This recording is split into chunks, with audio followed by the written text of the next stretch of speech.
जीवन हमें एक मौका देता है, इसलिए जब भी सही कॉलेज चुनने का समय आए तो सिर्फ मंगलायतन यूनिवर्सिटी आपके बेहतरीन भविष्य और सर्वांगीण विकास के लिए।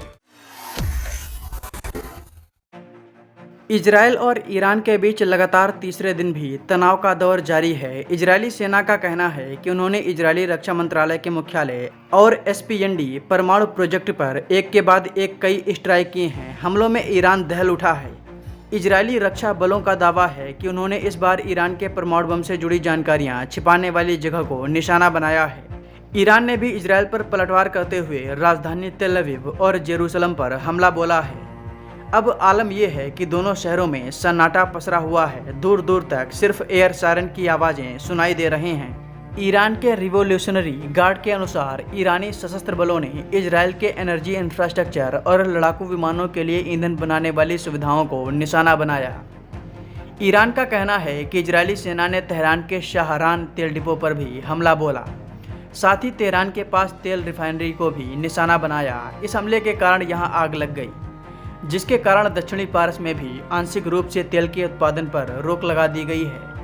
बता दें कि इजरायली सेना ने ईरान के खिलाफ शुक्रवार को ऑपरेशन राइजिंग लायन लॉन्च किया है।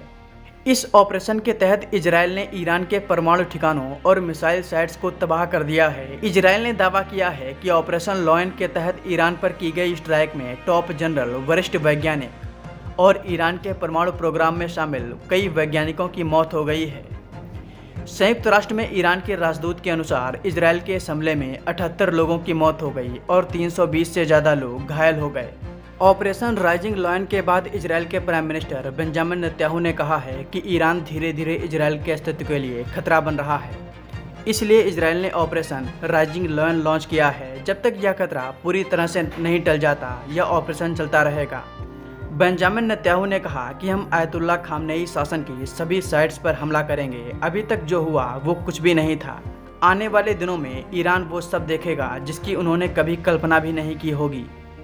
अमेरिकी राष्ट्रपति डोनाल्ड ट्रंप ने भी ईरान के सामने परमाणु समझौता करने की पेशकश रखी है। डोनाल्ड ट्रंप ने तेहरान को साफ संदेश दिया है, इससे पहले कुछ भी न बचे, ईरान को परमाणु डील कर लेनी चाहिए। ईरान और इजरायल के बीच तनाव इस कदर बढ़ चुका है कि रविवार को ओमान में दोनों देशों के बीच होने वाली परमाणु वार्ता को भी रद्द कर दिया गया है।